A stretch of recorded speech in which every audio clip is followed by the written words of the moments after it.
Welcome everybody to week 18, day 3, last day of school. Today we're going to do two things. First is we're going to answer any, well, I guess first we'll answer questions about your homework. If you have any questions about the sockets and threaded assignment, things like that, we can go through that. But I want to do two things with you guys today. The first is to just run you through a complete application, so to speak, from start to finish. And the second is I want to show you a new data structure. It's kind of little, show you how like all these different tools and pieces we've been learning can kind of come together. Okay. First of all, any you still want to learn how to do the decoding? Yeah. All right. Well, the decoding is not too bad.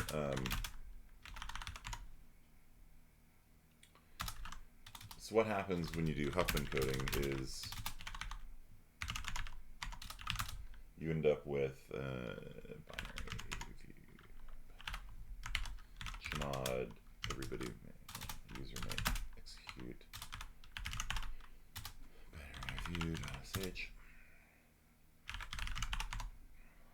So let's look at King Lear. So what happens is you get that's just King Lear, King Lear dot encoded. What happens is you get all these zeros and ones, right?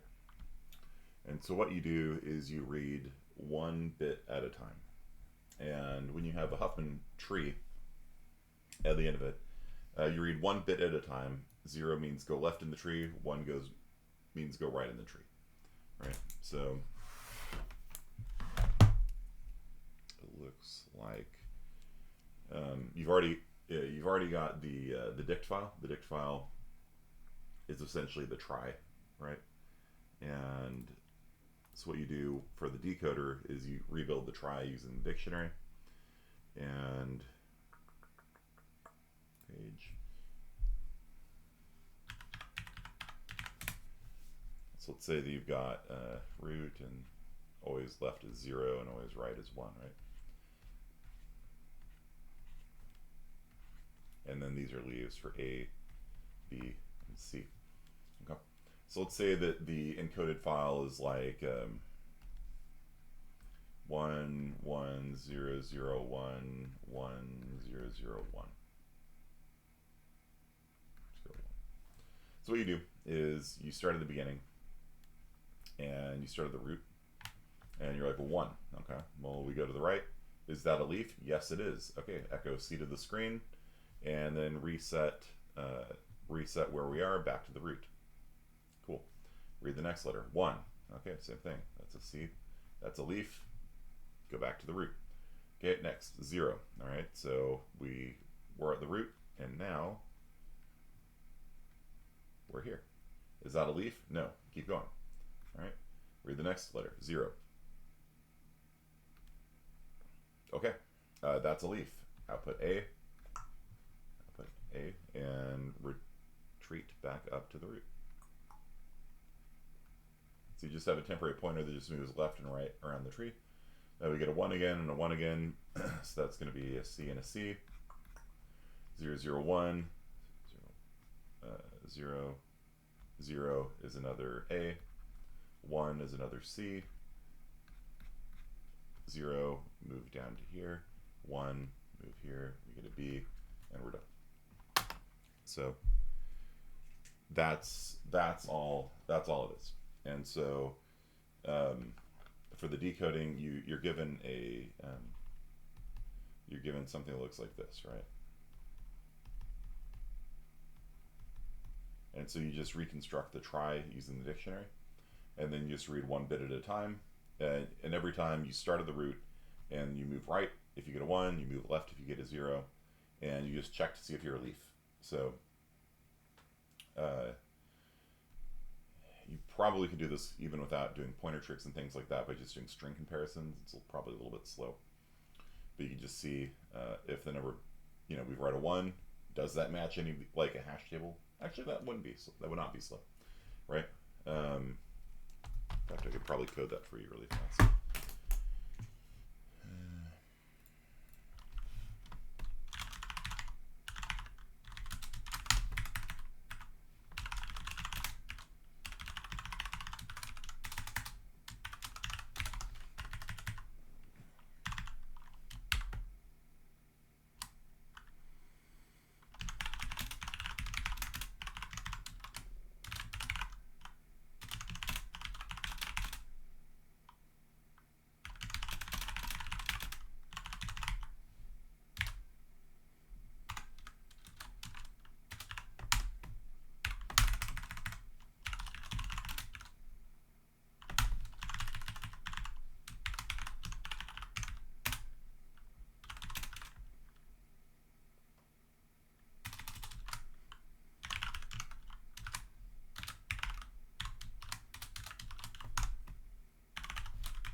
So if they type in King Lear, then it'll open up kinglear.inc, kinglear.dict, and then we are going to, what does the dict file look like again?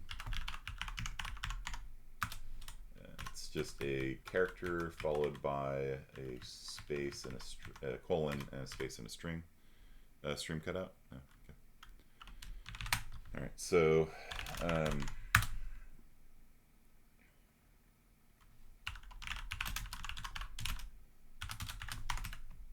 so you need to make an unordered map that is the decode thing, and it will have we're going to map between a string and a char. Okay, so char C is equal to read from dict. It's going to read a letter. It's then going to read a colon, right?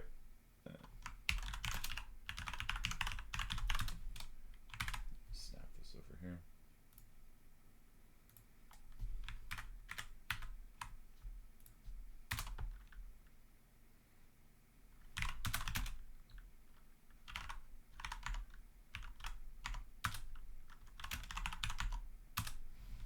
Okay, so we're first going to read a letter, then we're going to read the colon, and then we're going to read a string, really.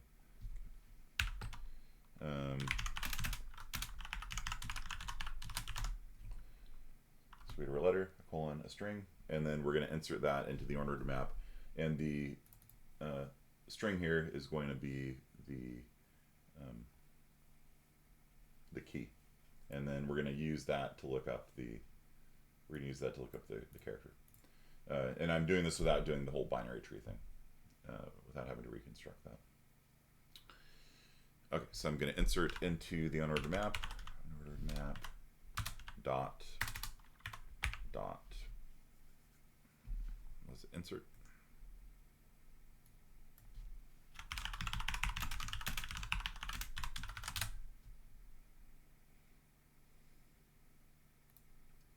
I don't know why C++.com always comes up. So insert, and we are going to insert a pair. Okay. Yeah. All right.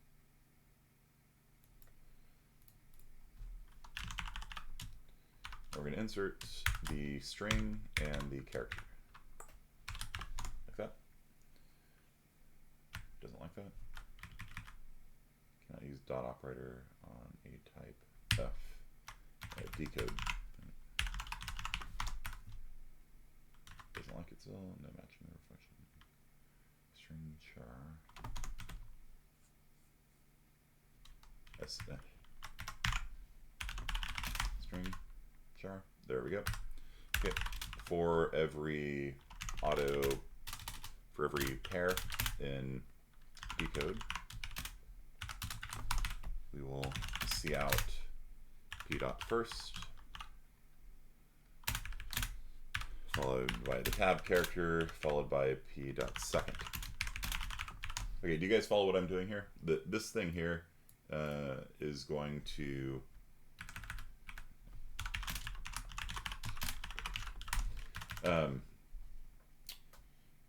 if anything happens while reading the file, we're just going to die. So this is going to read over and over again from the file a character, the colon, and then the string. The colon, obviously, I'm not doing anything with it. It's probably going to yell at me, you got an unused variable. Whatever, go away. So after I put everything into the unordered map, I'm going to print out the unordered map. And an unordered map, when you use range-based for loop, it returns a set of pairs. The first pair is the key, which is going to be that, and the second pair is going to be the value, which is going to be that. Remember, keys need to be unique, but with a Huffman tree, all of these keys are unique, so this should be a-OK, g++ -o decode.cc, decode King Lear, and there we go. So we now have this file parsed with the the numbers here as the key. And so what we can do is we can look up this and see what character it maps to. Do you guys understand? Let me turn up the volume, I guess. Okay. You guys understand what I'm doing here?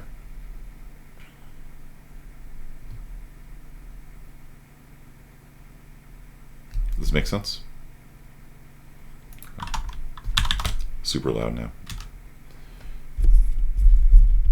Medium volume. How about that? All right. So now we're just going to read a bit at a time from the encode file.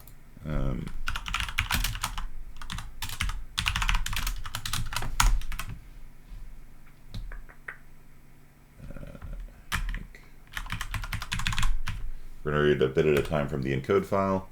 And how do we read a bit at a time from a file? Well, I've got this binary reader class. It should do it for us. Oh, it'll actually open up the file and everything for us. Decode. Oh no, it doesn't do anything. Never mind.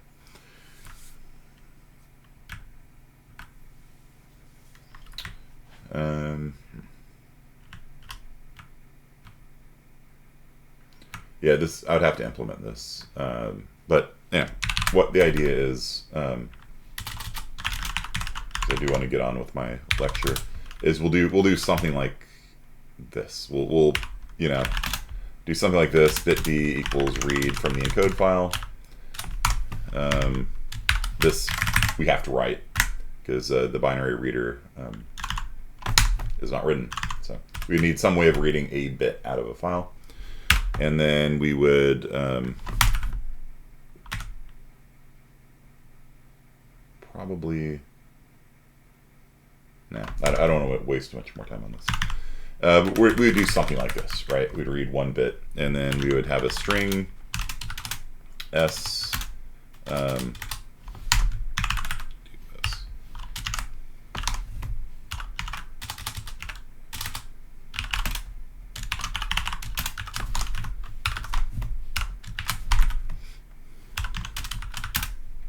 So you'd grow the string one bit at a time.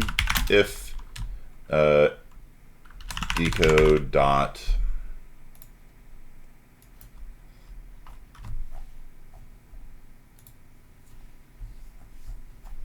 count is probably the easiest way of doing that, yeah. Count. So if that string exists in the hash table, congratulations, we found something.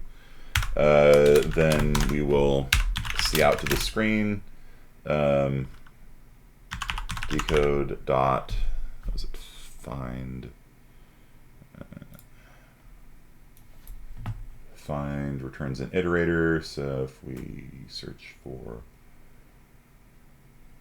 mom, what do we get here? Find an iterator, and it's going to return an iterator to a pair. That's right. Dot find s. So that's going to return an iterator. Actually, let me just do it this way. Auto iterator equals that. So basically, if we have 1, 1, 1, 1, 1, 1, 1, 0, hey, that exists in the hash table. Cool. Then it's going to find it. It's going to return a pointer pointing at it. I guess we don't need to. Oops. I guess we just do this. If it equals decode dot end, that means things not found, and we just continue. So basically, if we read a 0 is not in the hash table, so we just go on to read the next bit, and then we grow the string, grow the string, grow the string until we match something. Once we match something, then cool. Then we're going to see out. It points to second. And that's it. That's Huffman decoding. Oh, and then we need to break. Yeah, that's it. That's all of Huffman decoding right there. The only bit that isn't written is the ability to read one bit at a time from a binary file. And we've already spent 20 minutes on this, so I'm not going to go any further. But that's it. That's all it takes to do it. And so basically it just sits there and it grows a string, grows a string, grows a string. Once it gets a match on one of these things, then it's going to spit out C. It'll then clear the string and do it again until the if not until we hit end of file. Okay. So I used to give this assignment as extra credit. Very few people did it though. So all right.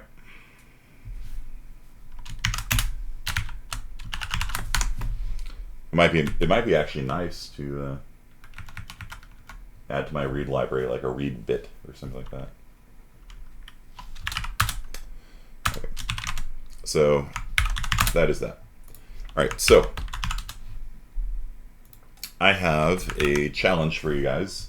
Do you guys think that you could write a grocery store inventory program? Let me lay it out for you. You're working for a store like Save Mart. Save Mart has a lot of things available for sale, right? They've got, I don't know, thousands and thousands of things on their stocks and on their shelves at any time. And one of the things that you have to do when you're in business is keep track of inventory, right? So how many bags of rice do I have? How many boxes of cereal? How many energy drinks do I have? All that kind of stuff. And very specifically, I've got this many 16-ounce Red Bulls and this many 24-ounce Red Bulls and this many, you know what I mean? So could you guys write a program that would allow the user to insert into an inventory, which would have things like name, price, some sort of UPC code, like some sort of unique ID, like a 64-bit ID, and count, like how many of them you have. Do you think you guys, and maybe how many were sold, something like that. Do you think you guys could write that program? Maybe write it to disk so that the next time you run it, it reloads the inventory from last time, so you don't have to do it again. You made a bag. Yeah, it's an inventory system, right? And so inventory systems are used all the time, right? RPGs, obviously, but you know, you work for a car company, and the car company is going to be wanting to know how many cars they have, you know. And they're usually going to use a database for this, but you guys haven't taken databases yet, so yeah, just at where you are, could you write a database system? Maybe I think we've done a simple version before, yeah.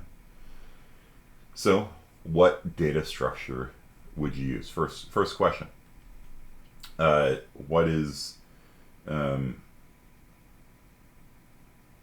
What kinds of things would you be searching on? For name, maybe? For UPC code, maybe? What data structure would you use to hold this data?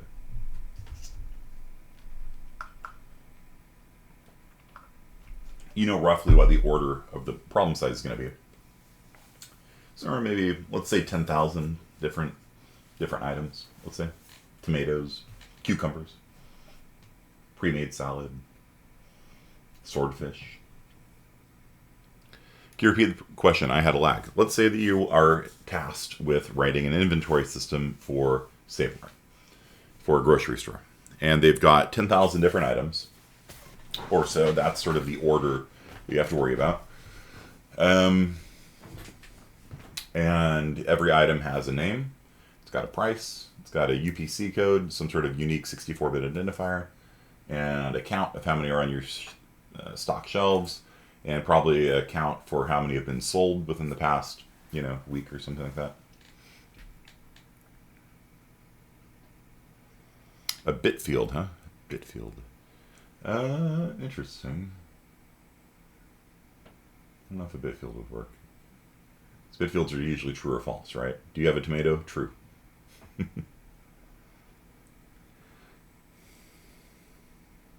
Linear probing, hash table, or tree? Hash table. All right. Think about your use cases.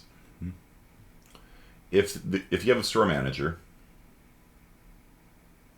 what sort of analyses would you want to do? What use is your database? Right? Sure, you've got inventory. So obviously the most basic one is, how many cucumbers do I have on the floor right now? Right? That's the most basic. Right?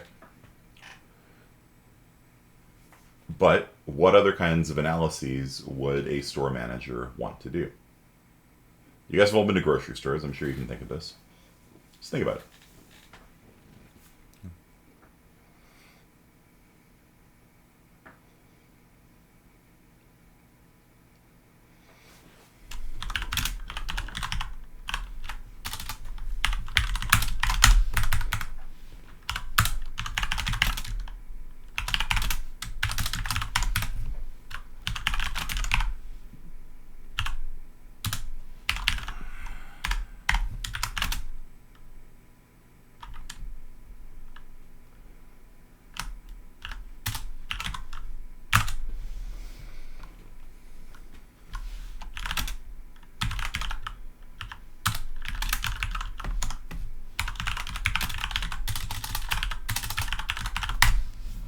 Maybe something like that.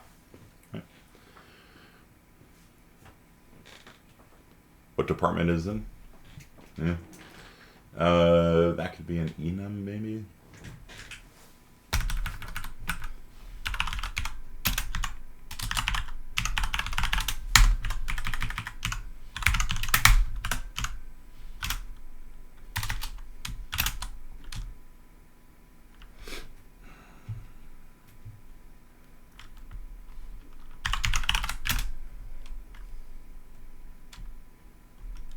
I don't know the names of different frozen.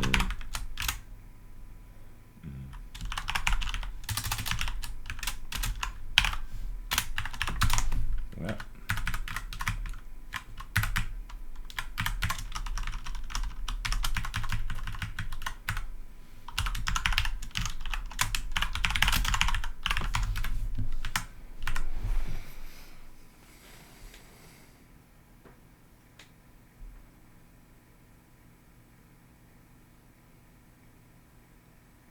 How long each item's been on the shelf. Yeah, then we would need something at a finer grain than this. This is just more like, you know, there's 7 bottles of jasmine tea on the shelf. Maybe the oldest item.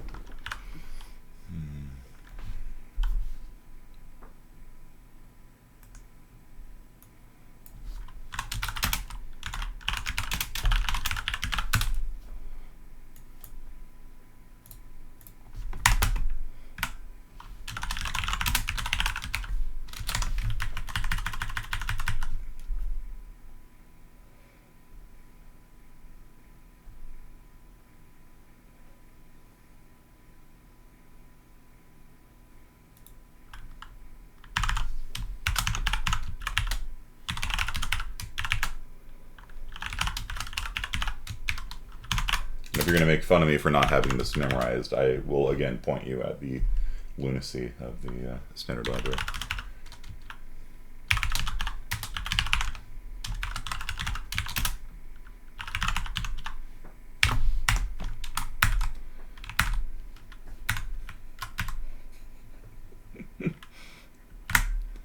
So that'll be a timestamp for when the oldest item is on the shelf.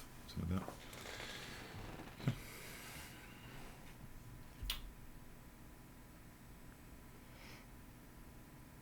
that. And okay, what department's in? Into a season, you adjust your inventory so the vector will be slower to update during the between season phase. You change what products you're selling.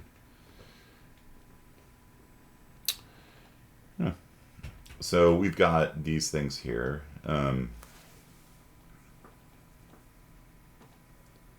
So maybe, yeah, shelf life. So shelf life would be a duration, right?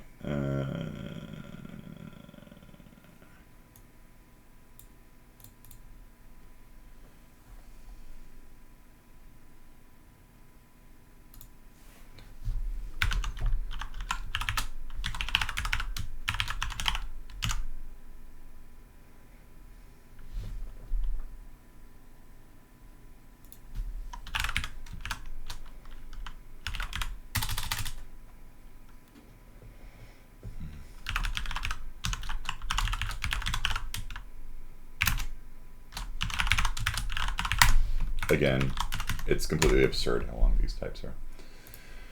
Okay, so yeah, how old the oldest thing is on the thing, its shelf life, and then you can use these two things together in conjunction with now. Now returns the current time to see if anything needs to be removed from the shelves, right?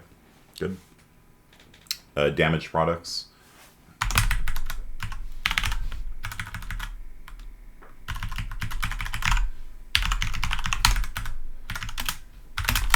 Just initialize these things to 0. Just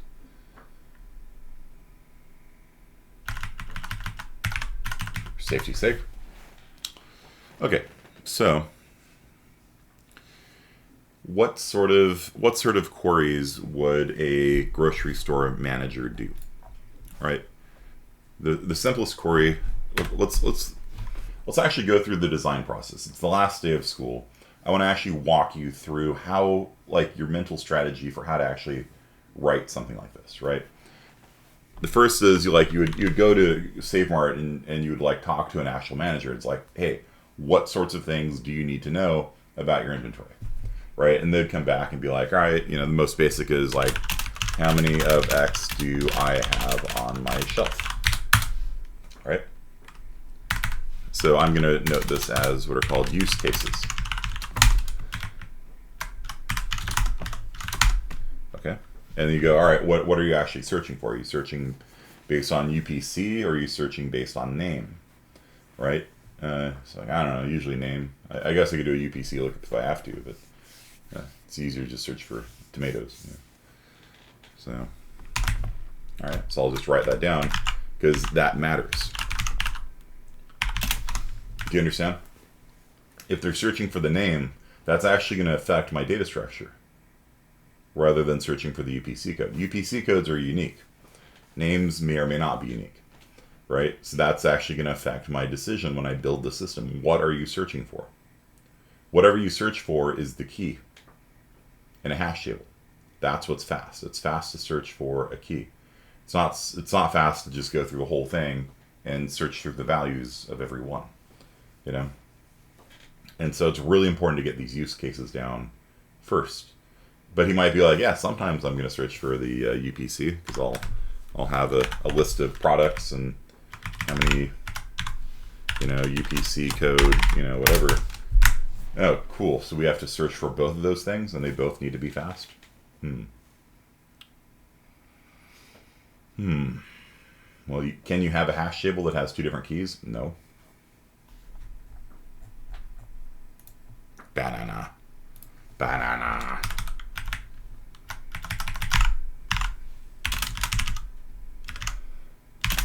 Ananas. You do a vector of vectors, and then you get paid to upgrade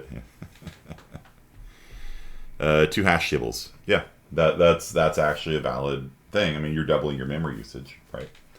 And now you also have the problem that if you have 2 hash tables, you've got 2 copies of every item.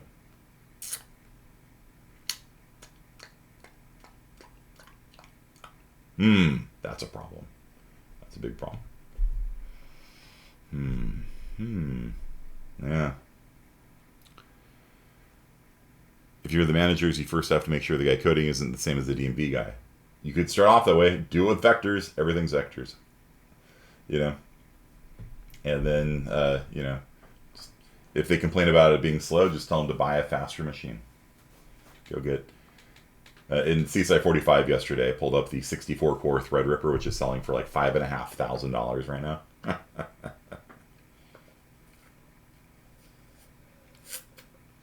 Go buy one of those.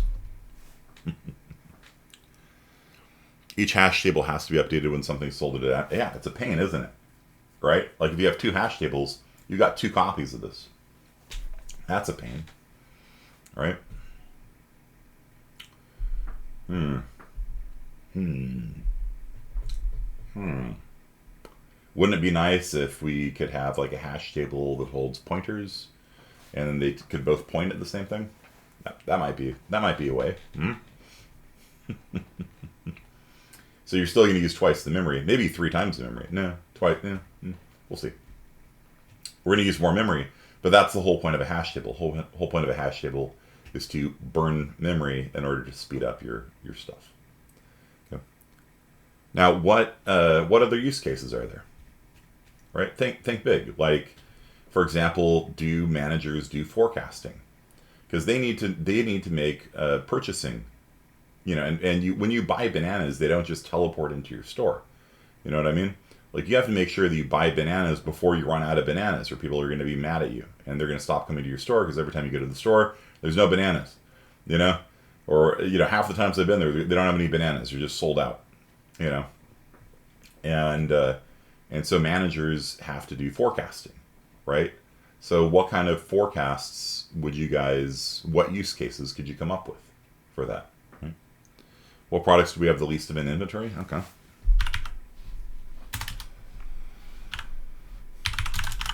What stocks are low right now? Right? What are the best-selling items? Yeah. That's a great one.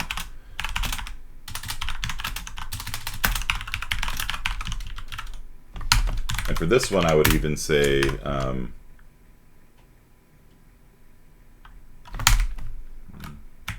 call this like in stock, right?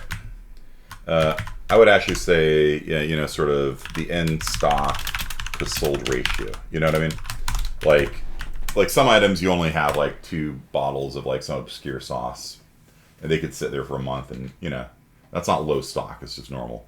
And so you'd want to look at the ratio of how much you have in stock versus how much you sell per week, right? And you're like, oh, we're going to run out of Worcestershire sauce in a day, right? Worcestershire sauce. They don't know how to spell Worcestershire sauce.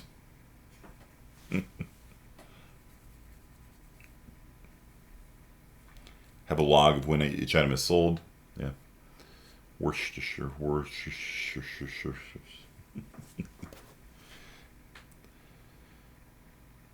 Pounds of potatoes are different than pounds of mushrooms. Yeah.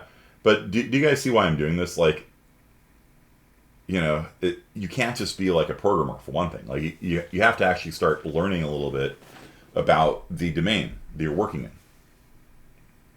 Right? You have to actually start being like a grocery store expert. You know what I mean?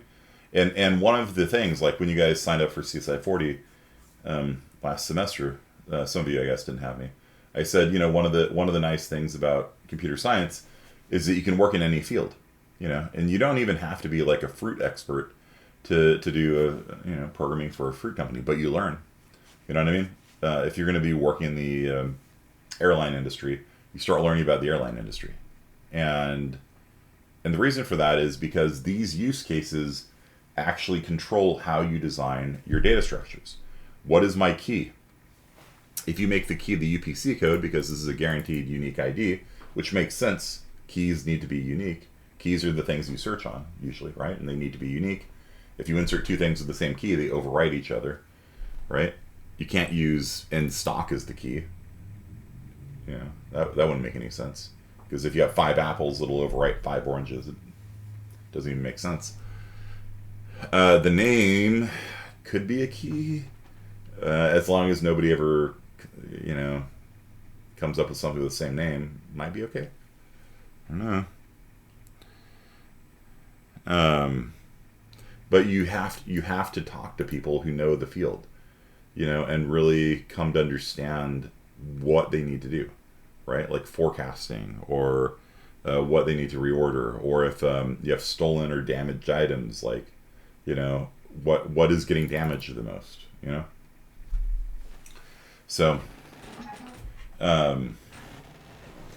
you have to kind of become an expert on the field. Okay. So how do we do this? If they search by name, the name is usually really specific. Yeah, you'd have to do a pattern matching search, right? So you would have to, you can't just do an exact match, or maybe you could. But like, if you're like, all right, give me everything that has the word Worcestershire sauce in it, because there could be like 5 different products that have Worcestershire sauce, right? So you have to do a substring match, and that's a different data structure. If the name was exact, then you could use that in a hash table and find it like that. But if it's a substring, I don't know. How do you optimize a substring search? Right? Give me all products that have the word coffee in it. Doesn't necessarily start with coffee. If it started with coffee, then I'd be like, use a BST, right? Because then everything that starts with coffee is going to be here. You know what I mean? C-O, there's the coffee section of our inventory. But it could be like Starbucks coffee, It's not going to help. BST is not going to help you in that case. Right, exactly. What if there's a brand associated with it, right? So, I don't know. That's a tough one, So, yeah. Do you guys kind of see what I'm getting at here? Like, once you've got the tools, vectors and, binary search trees, hash tables, then, stacks and queues, whatever, linked lists, whatever, rarely come up. Which ones do you use? Whole aisle for coffee that have Arabica and coffee and instant or something else, yeah. So how do you optimize for substring searching? Well, depends. Do you care about it that much, or are you willing to just eat an order in search? You know what I mean? If it's the DMV, and you have to search through 100 million records, substring match, that's painful. It's painfully slow. In a grocery store, when you've got 10,000 items, maybe, might be okay. Might be okay to do an order in. You know what I mean? Just because it'll be a little bit of work to do an optimization of a substring search. There's techniques you can use, but are they worth it? I don't know. Use a vector and see if people complain. Walmart search system looks like it uses hash with chaining. Okay, so what's our answer? Who hasn't said anything in a while? Let's see. Brian Gonzalez. What's our answer? What data structure? I've just been staring at this blank screen for a while, which is very common when doing programming, by the way, because you sort of like go, because the choice of data structure that you make is going to affect the design of your entire program, and so before you can really pick a data structure, you have to know the application. What is the manager going to use this for, and if you screw this up, you can screw up the running time of your whole program, right? So which one should we use? Brian. Use a map? Yeah, I think you're right. Okay, so let's do that. Map or unordered map? You want to use BST or you want to use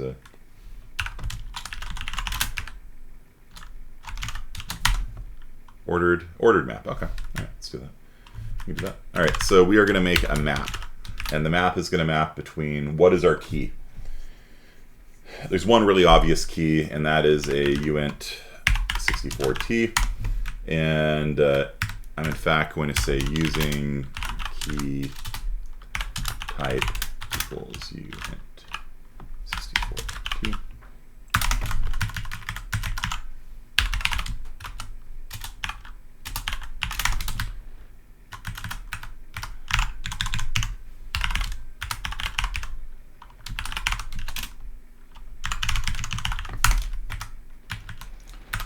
So what did I do here?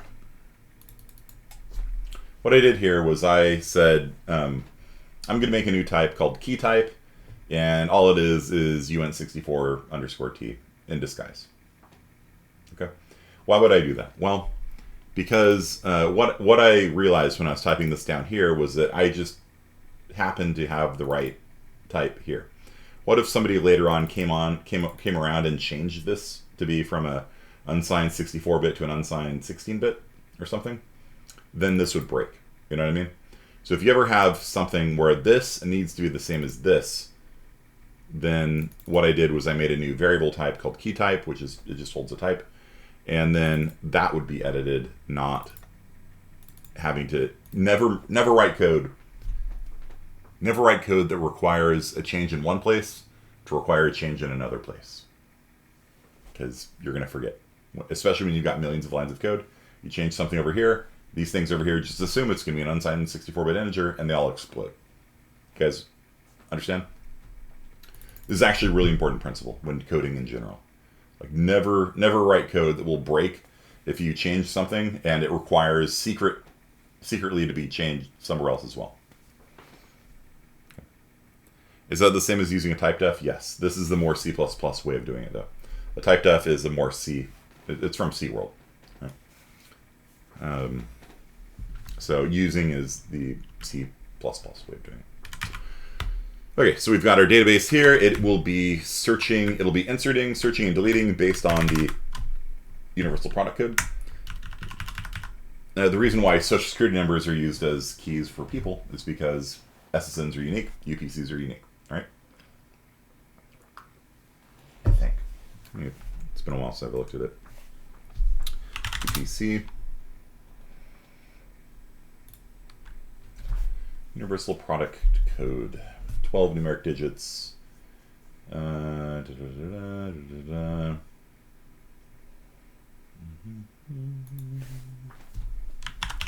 they unique? Yep. Each UPC is unique. All right, so we got our database. That was a big move right there that we made. Now let's just do the kind of tedious work of like I don't know, inserting, searching, deleting. I guess. All right, so while true, and later on we can come back and make this read and write to a file. I guess. All right, so we'll just do a main menu or something. Cout. One, insert a new item into the database.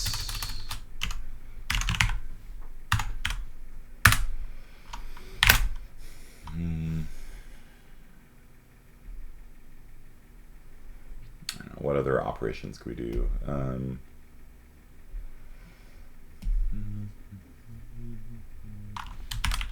By an item. Damage or an item as damaged.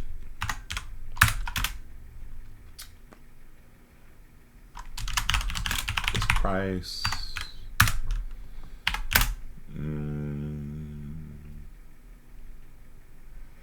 What else? Forecast or search. Yeah, search for an item by name. Search for an item by UPC code. Forecast what we need to purchase, right? Because that's a big thing. Like most big companies have what's called a purchaser, and the purchaser constantly keeps tabs on the inventory and sees what's dipping, and then places an order. Because again, these things have a lag to them, right? If you work for a hospital, you know the lag time on getting a replacement set of drugs could be 2 weeks, 3 weeks. If a hurricane hits Puerto Rico, where a lot of our drugs are made, it can knock out the entire supply chain. Then you have to start calling up your friends in different hospitals, be like, hey man, you got any extra Bactracin or something? You know, we're running low. And you start haggling with your buddies, and they will send you drugs, and you send them drugs and things like that so that people don't die. It's a big thing. Okay. 8 print inventory.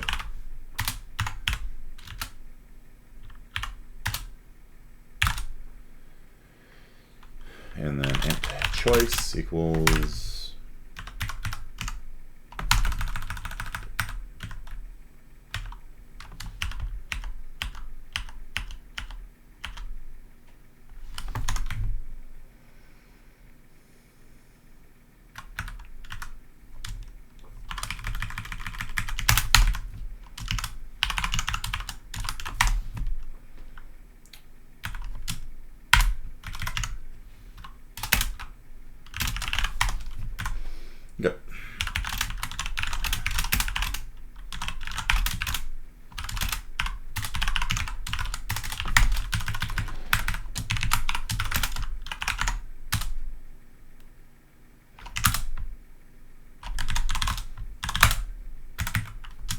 Missing the trailing new line there. All right. Okay, so there we go. We got our menu, quits, things like that. Do you think you guys could actually implement these items? Items expiring. Yeah, that's a good one. Items expiring soon.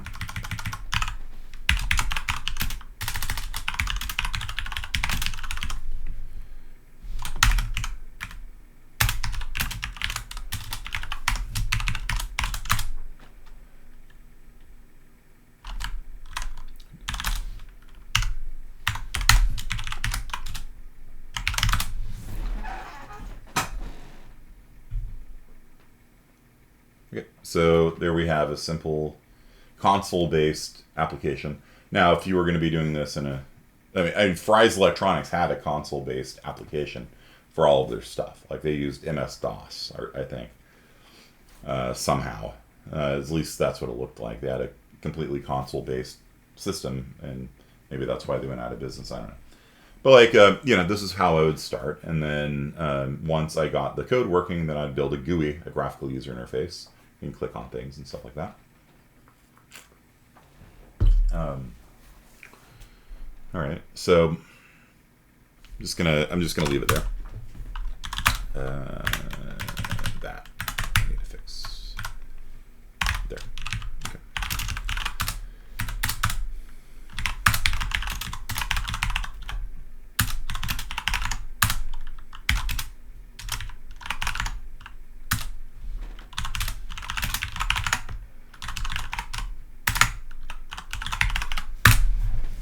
X credit. You guys do that, it'll make up for one of your missing individual homework assignments. Okay. Items on sale. Yeah, that's true. That's true. All right. Yeah. Wait, what's the X credit? Do that. Implement it. Implement it. Hot deals. Yeah. All right. Yeah. And if you do that, it'll make up one of your missing inventory assignments or individual homework assignments. Okay. Implement what? The NASA thing? No. Well, what have we been talking about for the past half hour?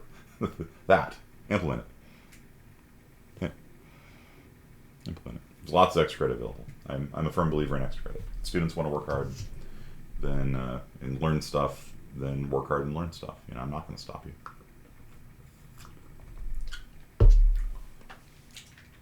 Let's see you fix the Flores bug right now.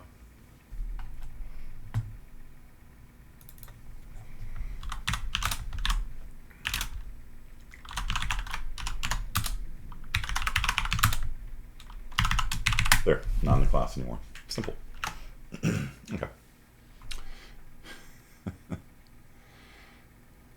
Would you still get points if you don't have any missing assignments? Yeah, sure. Yeah. Absolutely. So Walmart self-checkout computer program. Yeah, sort of. The idea I had for this was simply doing a grocery store inventory system, you know. And whenever I walk around, I sort of look at things and I kind of wonder how they're implemented, and I wonder if my students can do it, you know. CSCI 45, there was this art installation at our campus about 5 years ago, which had a bicycle wheel and a motion sensor. And I don't know if you guys have actually ever been to our campus because it's, you know, been sealed for, you know, over a year now. But we have an area that commonly holds art in it. We have a really good art department on campus. I highly encourage you guys to take something with like Kurt. He's a really cool dude. I love that guy. He's awesome. Max, our music instructor, is a really cool dude too. Like he once came in and played the shakuhachi. It's a Japanese bamboo flute for my students, just because, why not? And so the art area, they had this bicycle wheel attached to a wall and a motion sensor, and you'd walk up to it, and the wheel would start turning. And so I looked at this thing, and I'm like, okay, motion sensor. All right, there's probably relay, DC motor. My students can do that. And so I assigned my students an art project where they had to make interactive art exhibits with like, whatever you want. And the students did it, and it turned out to be a really good success. Maybe even show you what it looks like. But that's kind of my that's kind of sort of like how I teach, is like I just pay attention to the world, and if I ever see something, I'm walking around and I see somebody working on the automatic door opener at the school cafe, I just sit there and I look at the sensors they have inside of it and follow the wiring and see if it's simple enough that I think my students can do it, and then I give it as homework assignments, because I'm a firm believer in giving assignments that are tied to the real world, like that will actually prep you for real world stuff. Let's see if I can find a photo of that. There's one other thing I want to talk about this semester. First of all, any questions while I'm looking this up? Any questions? You've been given your final partnered assignment. If anyone needs a partner, make sure you post on the chat channel right now or later. Self sign up for the groups, Java groups or whatever on Canvas. And if you have any questions about sockets or threads, there is one final competency exam, and it will cover all of the final topics in CSCI 41, inheritance, sockets, threads, and Java. So make sure you get those done. Here we go. So in the art exhibit, the art people were kind enough to give us some space here.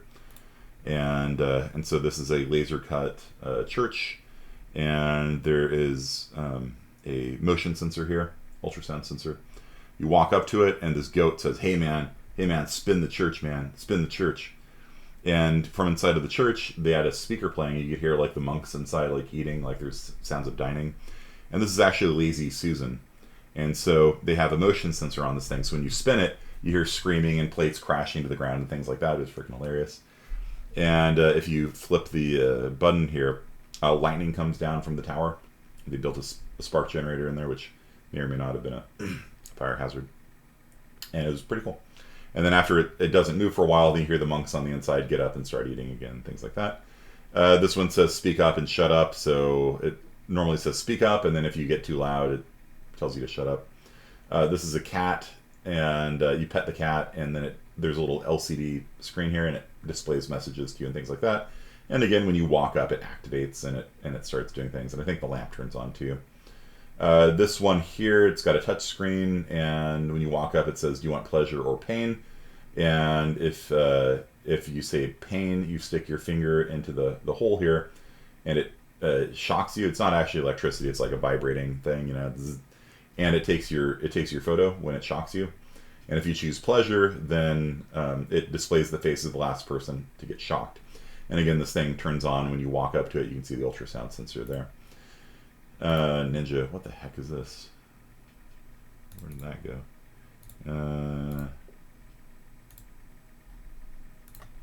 Okay, that's not March 17th, 2017. There's more, but that'll give you the idea. There's a pirate ship that when you walk up, it turns on a fan, and the sails start billowing, and it shoots you with cannons. It plays sounds and things like that. So, yeah. If you take CSCI 45 with me, hopefully the pandemic will be over next spring. I teach 26 in the fall. So discrete math, which, like I said, you really need this class in order to succeed in 26, because we use heaps and we use hash tables. It's kind of thing.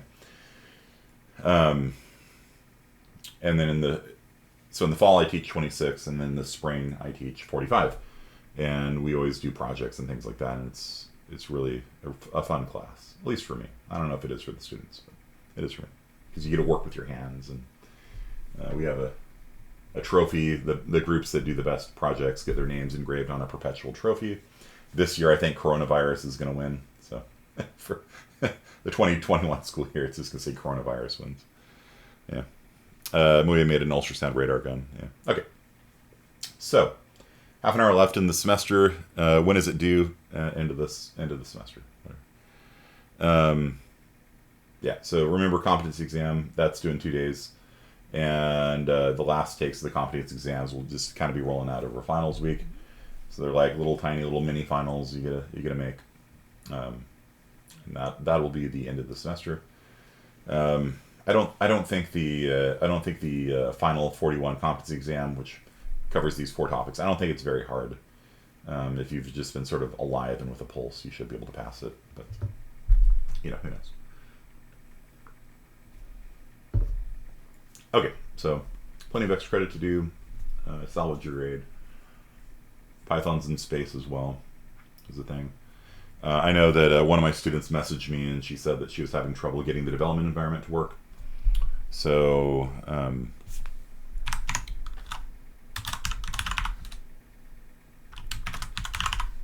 let's see, do I have VS Code installed anywhere? Let's see if I can.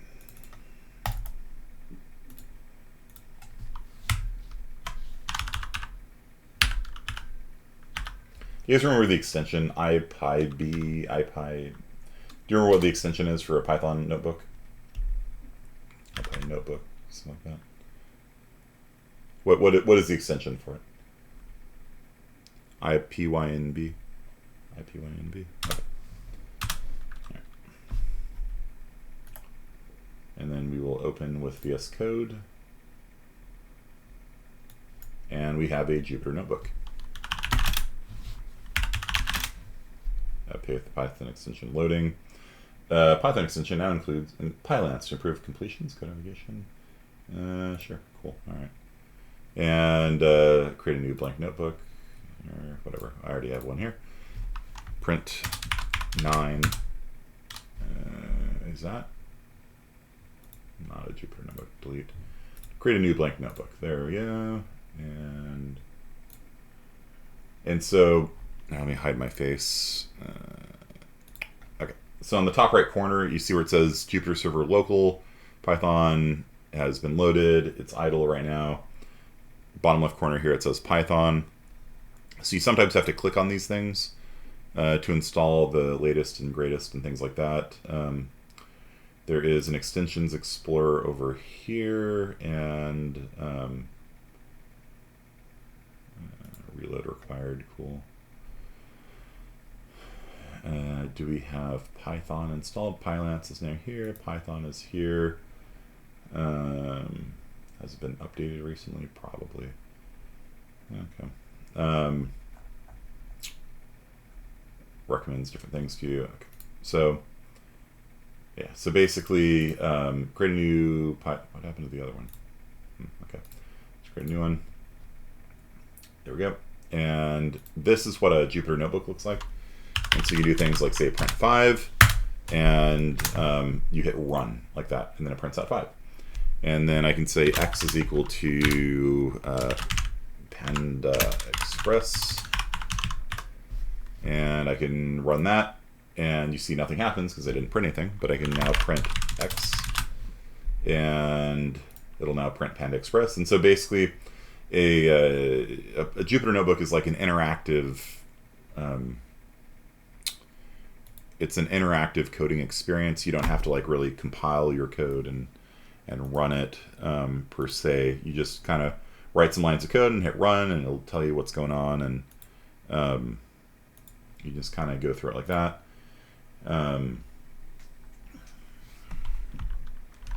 So yeah, just run through Pythons in space, and it'll give you like a basic CSCI 40 level understanding of Python.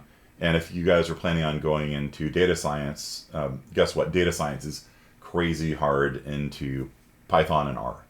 And I can't teach R. Stephanie mentioned like I sort of taught her R, except, I mean, not really. I mean, I basically ran her through the basics of the language, but I would not say I know R at all. Stephanie knows like 9 million times more R than I do. For me, when I learned a new language, I just learned how to do an if statement and a for loop and things like that. But I haven't worked with R, so R has all this great support for statistical analyses and things like that. I haven't used it, so don't ask me about R. Python, though, you can ask me a little bit about. I used Python a little bit when it came out, back in the day, and I've done a little bit since then.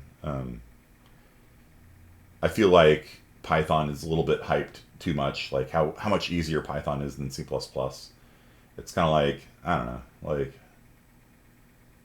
I think that if you teach C++ right, it's not too bad, honestly.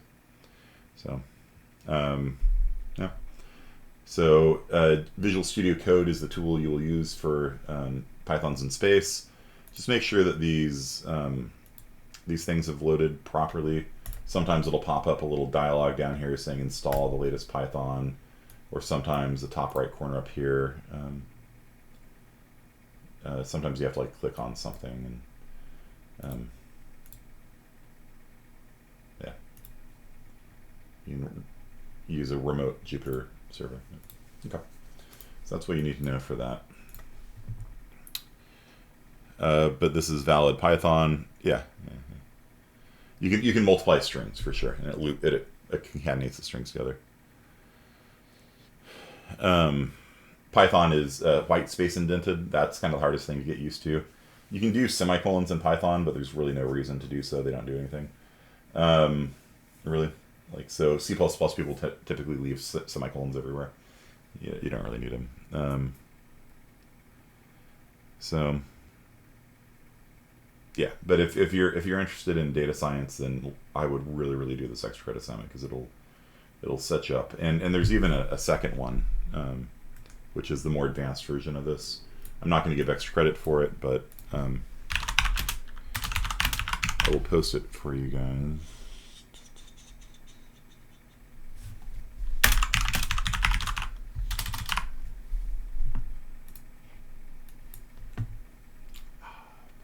Not found.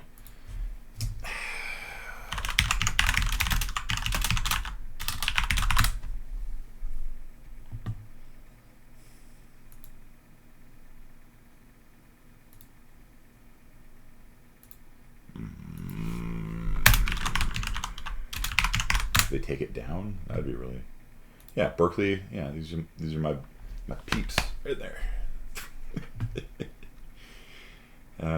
Yeah, that was the conference I presented at, knowing nothing about data science.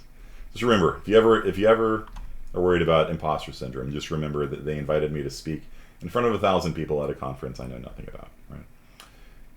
I know I've said that before, but it's freaking funny. Yeah, so don't worry about it. Yeah, John De Niro's.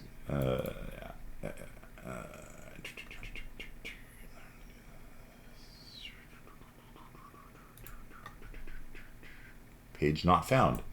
Cool. Yeah, I wonder if it's down. Yeah, look at that. Well. Never mind. I'll see if I can figure that out. Yeah, you a good public speaker. Yeah, I mean it's you know, when I finish CSCI 45, I guess Muya, you're gonna get to hear my advice again.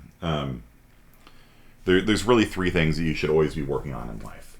You know, the first thing is your competency, your technical skills, your ability to get stuff done.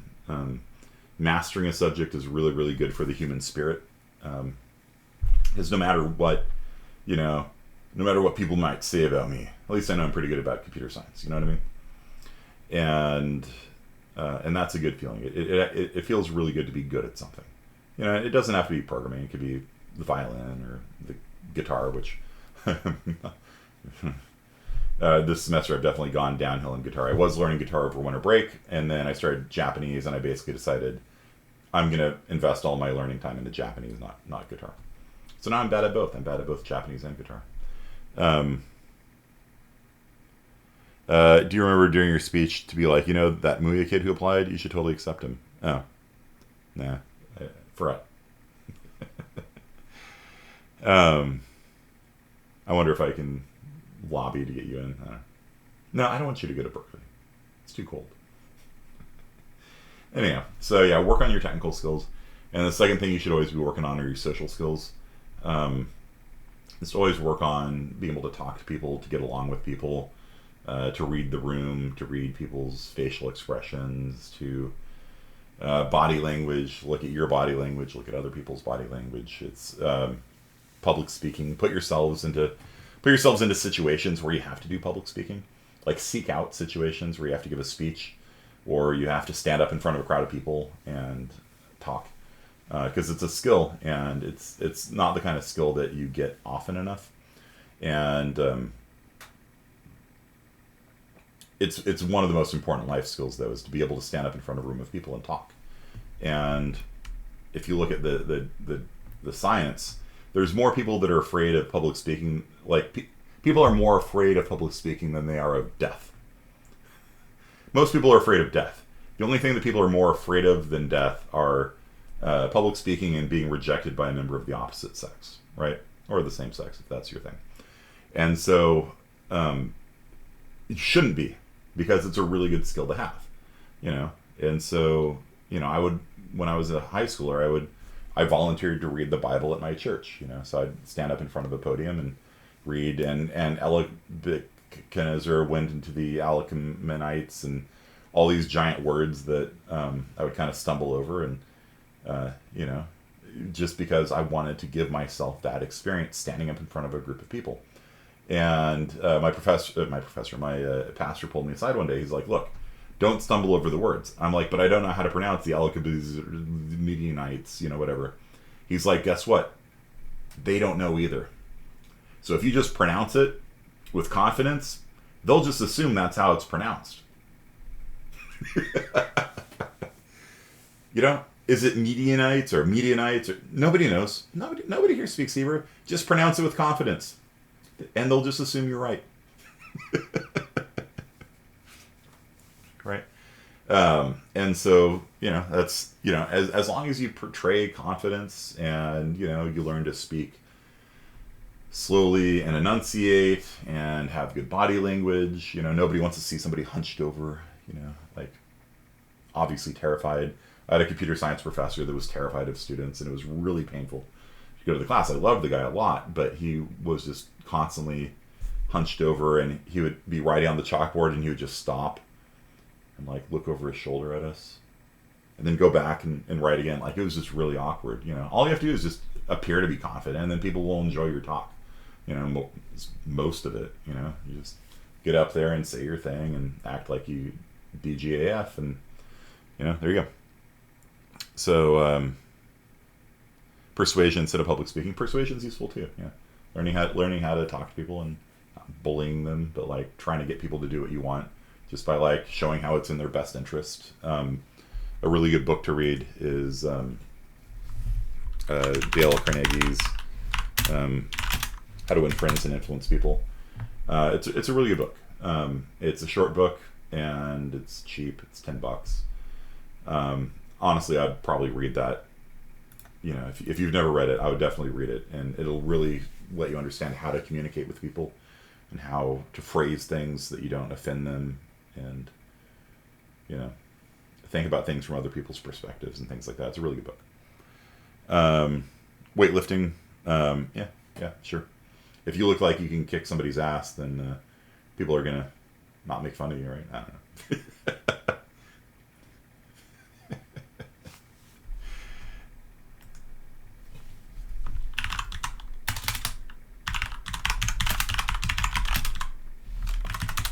Right, like you know, the president in Idiocracy, you know, he's like a pro wrestler, right? Like, that's a good public speaker. That's a good public speaker, you know? Like, absolutely completely incompetent, obviously, at everything. And, you know, brought to you by Pepsi, right? But a fantastic public speaker, you know what I mean? You can be completely ignorant and be a politician. It's been known, you know? So, yeah, just developing that sense of confidence, of bravura sometimes, that sort of bravado. Just being able to be comfortable with yourself in front of a group of people. Like, it's a hugely important skill. Like, even if you're just like going into the business world, or like my wife, she's a pharmacist, you know, they have to do presentations sometimes, you know, and you just need to, it's just one of those skills you need to develop. Did you have to do any speeches for volleyball, like in the locker room? No, but like when we were like on the floor, and you can see some people were flagging, like we'd be like, "Come on, pump it up, you know, let's get some intensity going here," and stuff like that. Last game of volleyball I played in high school, my team was throwing the game. We were in the quarterfinals for the CIF championships, and my team was throwing the game. And I was just like, come on, guys, let's do this. And the other team would serve it, and our guys would go, just kind of hit it, and it was going to drop, so I'd run over and, like, set it. And then, like, a guy would just be like, just kind of, like, hit it over. And then they'd go up, and I'd run over and block it. I was, like, trying to, like, fire up the team and stuff like that. And they were absolutely throwing the game. They had no interest in winning the semifinals. Because if we won the semifinals, we would go on to the finals. And when we're finals, prom. And so nobody wanted to skip prom to go to a damn volleyball game. And so, I tried my best to, like, fire up the team, but there's only so much you could do. You know what I mean? And so they're like, nope, we're going to prom. Sorry. And, sad. We did win league, but as far as CIF, they're just like, nope, there's prom, and there's this volleyball. No, prom wins.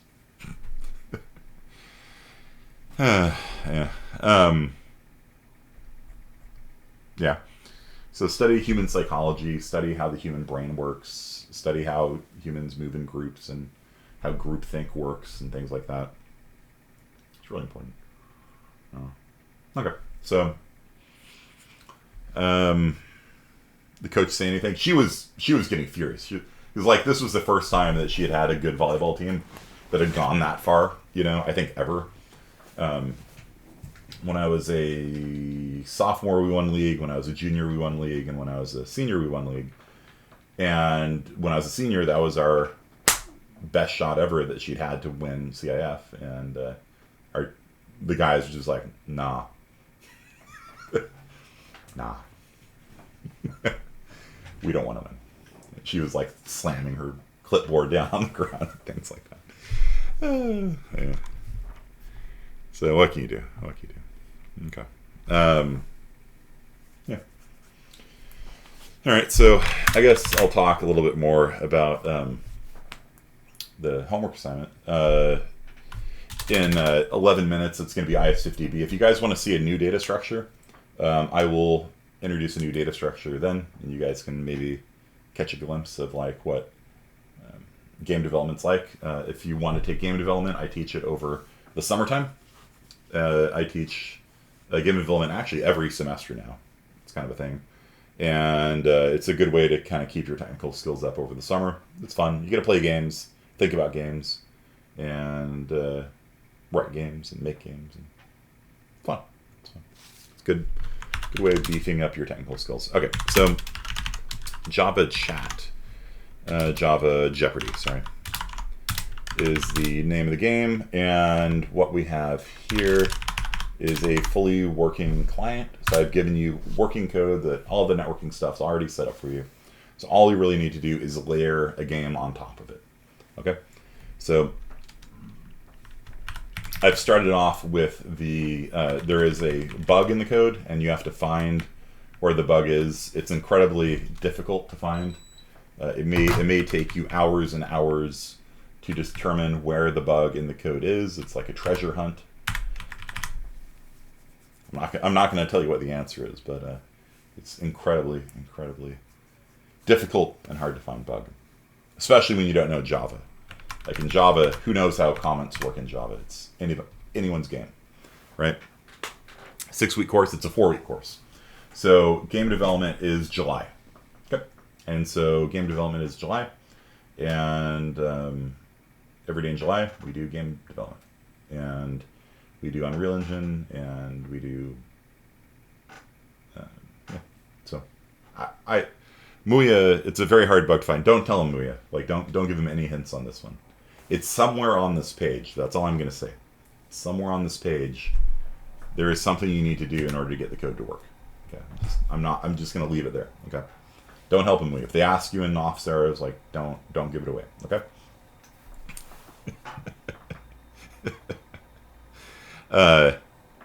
Muya's in game development for the last 2 semesters. You want to say anything about it? Very fun. Awesome. Cool. Learned a lot. Cool. All right. So anyway, so what we have here is a fully functional chat it's not really chat exactly, but you can run it by doing server.sh and that, or you can just run it directly if you want. Java server 9000, port 9000. You can pick any port you want, by the way. You pick 1, 2, 3, 4, 5. If you want, it's up to you. Nobody cares. 20,000. Java. Oh, it's not compiled. Yeah. Let's switch over to it.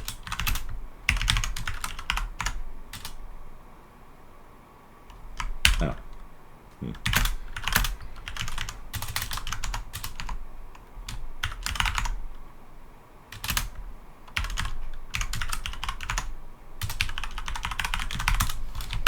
Let me fix the bug really fast. I have to hide this so that you guys don't see where the fix is exactly.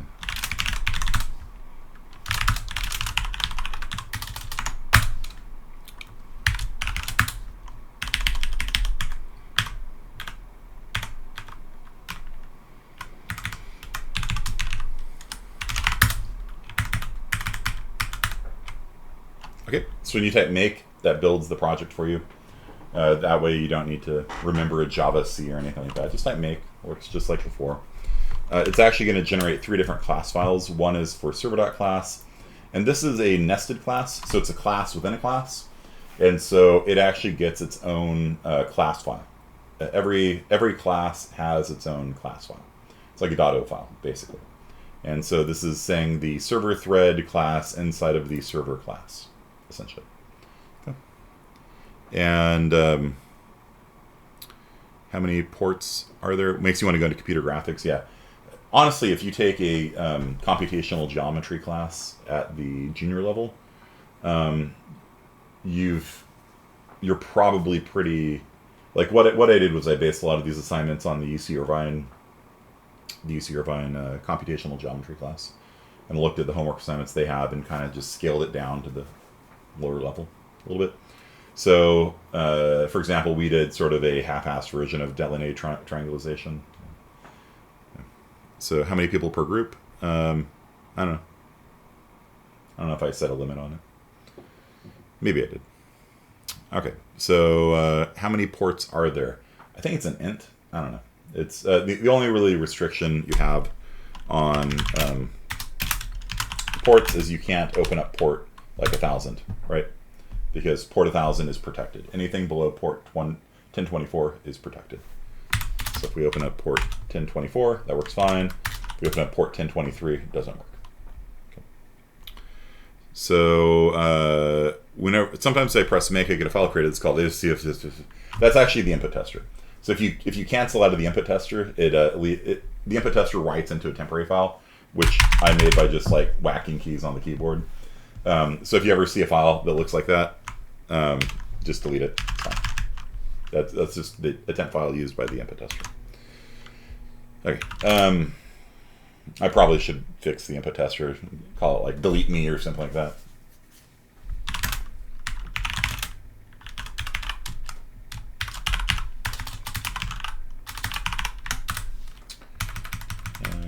There it is.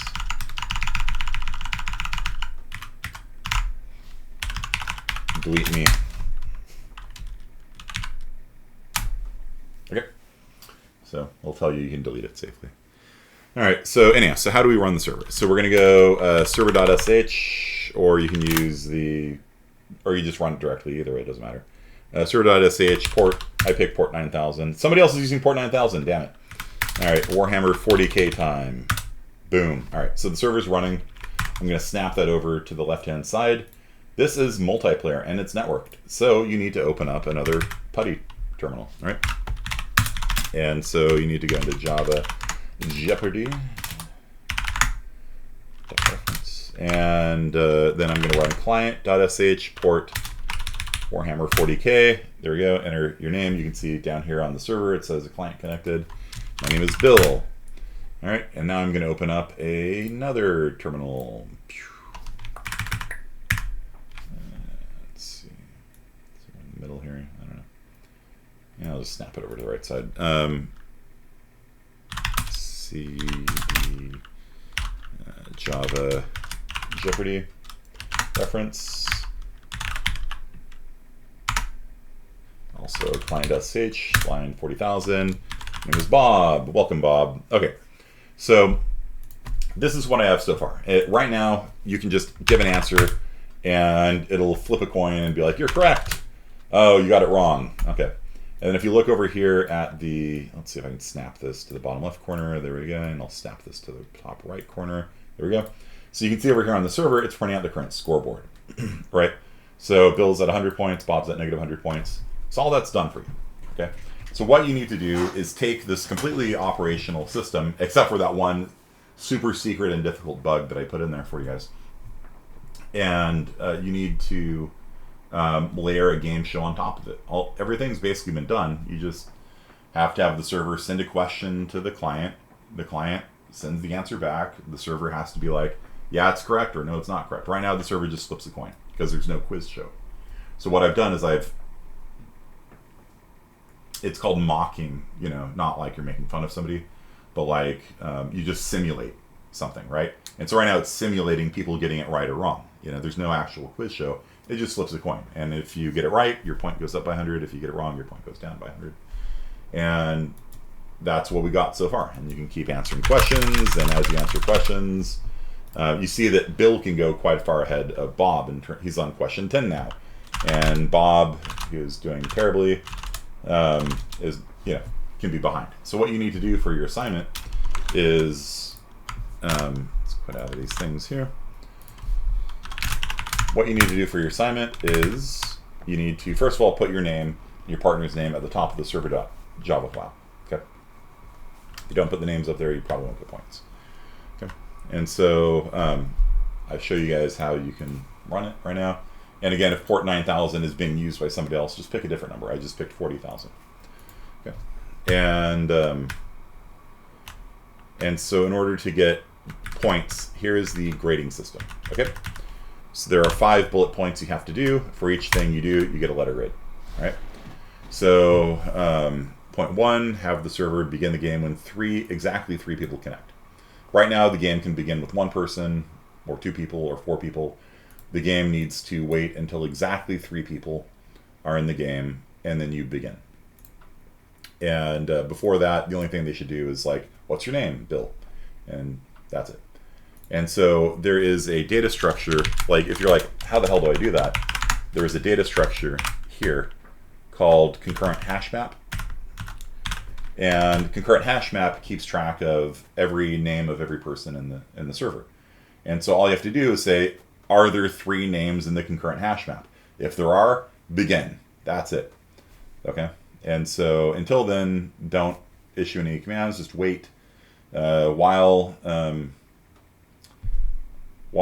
the size names.size is not equal to 3. Just sit there and wait. You know, you can go to sleep. Actually, is what I would do.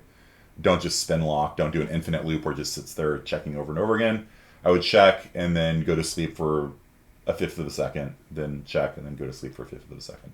Be kind to my CPU. Okay. And then once 3 people connect, then you proceed with the game show.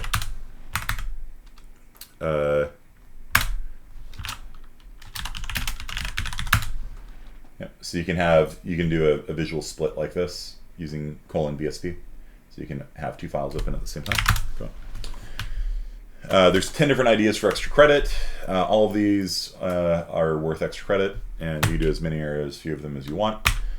So quite a lot of extra credits available for this if you're worried about your grade. Once 3 people are in, the game begins and asks 1 question at a time. You have to wait. You have to wait until all 3 people have given a question before going on to the next question. Same thing. So what you can do is a concurrent hash map is a hash table that is synchronized between threads. And so you can have a hash map that simply says for question 5, 2 people have answered. For question 5, 3 people have answered, something like that. Or you can use an atomic integer to do the same thing. So just basically have each thread just sitting there waiting until all 3 people have responded. And once all 3 people have responded, then move on to the next question. Okay. After each question, send them the scoreboard. So basically the scoreboard that you're printing to the screen right now, send it over the network to them. They should win points when they get a question right. They should lose points when they get a question wrong. And as in Jeopardy, the number of points should go up at some point. Like when you're halfway through, the point total doubles. You have to have some sort of data structure holding all the quiz questions. So for example, if you want to load it up with Taylor Swift trivia, then make some sort of like vector hash table or something that just has all the questions in it. Doesn't have to be Taylor Swift, it could be anything. My Little Pony. I'm not going to judge, it's fine. And then finally, when the game is over, you need to tell the winner they won and tell everybody else that they're a loser. Right? A winner is you, a loser is you. And then it needs to reset itself back to its starting state so that 3 more people can connect and it can go again. You don't have to support more than 3 people on the server at once. That's extra credit. But basically, after the game ends, the server should reset everything back to default and be ready to go again. Okay? And you guys have till the end of the semester to do this. Okay. So, next Friday.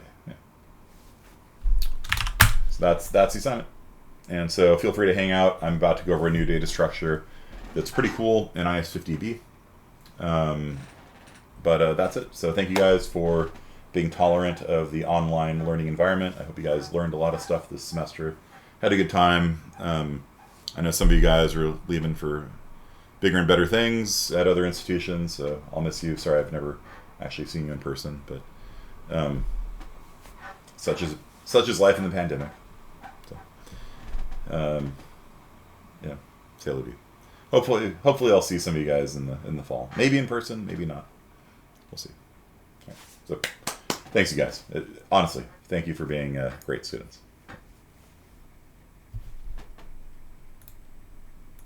Peace.